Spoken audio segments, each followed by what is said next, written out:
दोस्तों इस वीडियो में मैं आपको बताने वाला हूं कि अगर आपकी स्लैब में कोई क्रैक डेवलप हो गई है, चाहे वो छत आपकी पुरानी है या नई है, तो उसको भरने का एक सही तरीका क्या होता है, पूरा मैं आपको प्रैक्टिकल वो चीज़ समझाने वाला हूं।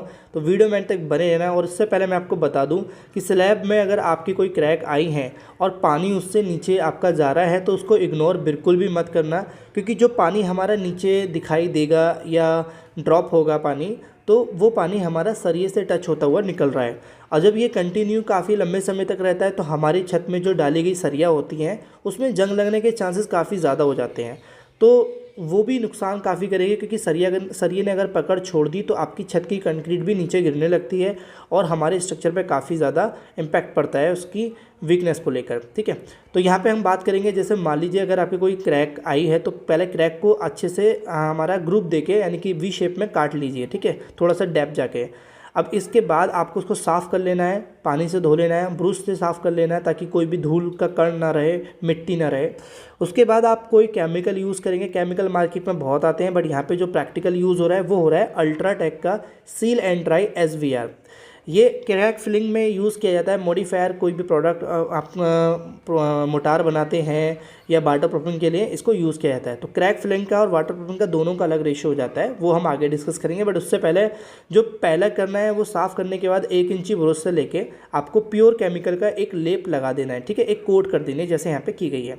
उसके बाद जब आप थोड़ी देर उसको सूखने देंगे और फिर हमें एक रेशियो बनाना है 1:2, यानी कि एक पार्ट केमिकल और 2 पार्ट आपका सीमेंट। उसको अच्छे से मिक्स करना है, जैसे कि यहाँ पे मिक्स किया जा रहा है।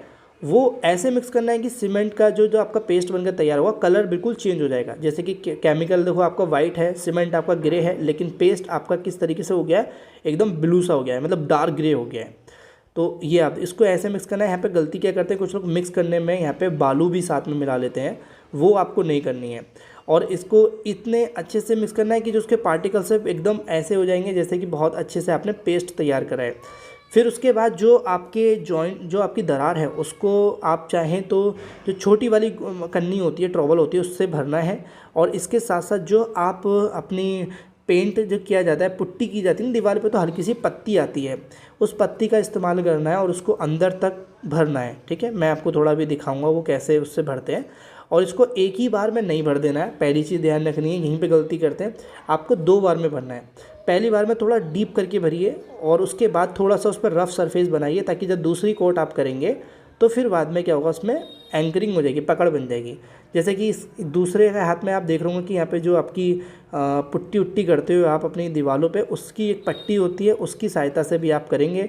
और पीछे से आप थोड़ा सा उसको डैप कर देंगे, दबाते जाएंगे और रफनेस बनाएंगे। तो ये हो गया आपका क्रैक भरने का तरीका, जब आप सिर्फ क्रैक भरते हैं। ठीक है, जैसे आपकी जब पूरी क्रैक इस तरीके से भर जाएगी जैसे आप देख रहे हैं, तो दूसरी कोट भी आपको करनी है। दूसरी कोट कंप्लीट करने के बाद जो सबसे ज़्यादा मेन चीज़ होती है, वही लोग गलती कर देते हैं और ऐसे ही दरारों को छोड़ देते हैं भर के। फिर वो कुछ समय के बाद उसमें पानी फिर से गिरने लगता है। उसके बाद आपको ऊपर से केमिकल की कोट भी करनी होती है। वो आप यही केमिकल की कोट करेंगे, बट रेशियो चेंज हो जाएगा। वो रेशियो क्या है वो भी मैं आपको बताऊंगा। तो जैसे कि आप देख रहे हैं यहाँ पे केमिकल की कोट कुछ इस तरीके से की गई है। जो भी आपकी दरार होगी उस दरार से थोड़ी चौड़ाई में आपको रखनी होगी, वो मैं आपको पेपर पे समझाऊंगा। जैसे कि यहाँ पे आप देखेंगे हमने क्रैक रिपेयर के नाम से थोड़ा सा लिखा है, थोड़ा सा ज़्यादा कॉम्प्लिकेटेड नहीं है, बहुत सिंपल है। आधी चीज़ें आप पहले सुन चुके हैं।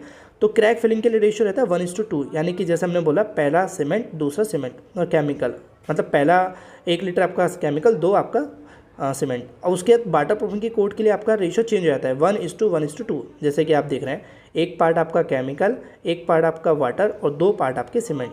ये यहाँ पे आपको वाटर या पानी मिलाना पड़ेगा, क्योंकि वहाँ पे आपको थोड़ा लिक्विड बनाना पड़ेगा। जैसे ही आप यहाँ पे दरार देखेंगे, बीच सेंटर में मेन दरार है, और उसके बाद आपको हल्का सा जाली टाइप से दिख रहा होगा। ये एक मार्केट में फाइबर मेश जाली मिलती है। ये अलग अलग उसकी चौड़ाई की मिलती है, 8 इंची की, 4 इंची की, 6 इंची की, 1 फीट की। वो आप अपनी मार्केट में पता कर लेना। वैसे आपको कम से कम, ये मैं अगर बोलूँ तो 1 फीट की चौड़ाई में आप रख सकते हैं। 6-6 इंची आपको दाएँ दाएँ रखना है। उसके बाद आपको एक कोट करनी है इस तरीके से, दूसरी कोट करनी है आपको लंबी लंबी, और पहली कोट करनी है आपको ऐसा हॉरिजॉन्टल। तो ये इस तरीके से किया जाता है। मैंने आपको जो बताया वो आपका प्रॉपर सही तरीका होता है। अगर आपको कुछ समझ में नहीं आया तो आप कमेंट में टाइप कर देना, मैं उसके ऊपर आपको डिस्कस कर दूंगा। बट ये ज़रूर ध्यान रखना, जो भी मैंने आपको इस वीडियो में डिस्कस किया है उसको इस केमिकल को आप यूज़ करें तो ज़रूर अपनाना। बाकी हर केमिकल की अलग अलग प्रोसीजर होता है, तो आप उसमें देख सकते हैं, बट ये केमिकल भी आप ठीक है इसको यूज़ कर सकते हैं। तो वीडियो अच्छी वीडियो को लाइक करना, चैनल को सब्सक्राइब आप जरूर कर लेना, क्योंकि इस तरह की वीडियो आपको आगे भी मिलती रहे।